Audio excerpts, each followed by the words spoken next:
செங்கல்பட்டு சட்டமன்ற தொகுதி அதிமுக வேட்பாளர் கஜேந்திரன் தொகுதிக்குட்பட்ட பல்வேறு பகுதிகளில் தீவிர வாக்கு சேகரிப்பில் ஈடுபட்டார். அப்போது அவர் பேசுகையில், வண்டலூர் முதல் செங்கல்பட்டு வரையிலான ஜிஎஸ்டி சாலையில் போதிய பேருந்து நிறுத்தங்கள் இல்லாததால் மக்கள் அவதிப்படுவதாகவும், தான் வெற்றி பெற்றதும் முதற்கட்டமாக குளிரூட்டப்பட்ட ஏசி பேருந்து நிறுத்தங்கள் அமைத்து தரப்படும் என்றும் உறுதியளித்தார்.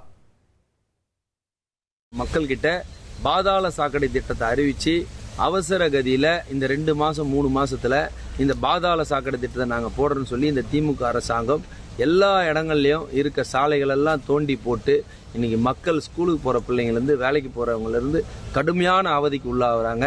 இந்த பணிகளை எந்த இடத்துலையும் செய்யல, எல்லா இடத்துலையும் பள்ளங்களை தோண்டி போட்டுட்டு இன்னைக்கு மக்கள் விபத்துக்களை சந்திக்கிறாங்க. பள்ளிக்கு போற குழந்தைகள்லாம் நிறைய சிரமத்துக்கு உள்ளாகிறாங்க.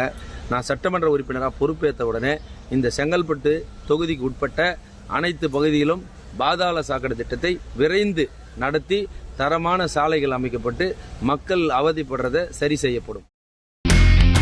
இனி செல்லும் இடமெல்லாம் செய்தி. தந்தி டிவியின் வாட்ஸ்அப் சேனலை ஃபாலோ பண்ணினா செல்ல இருக்கும் இடமெல்லாம் செய்தி. இதோ QR கோட் இப்பவே ஸ்கேன் பண்ணுங்க, ஃபாலோ பண்ணுங்க.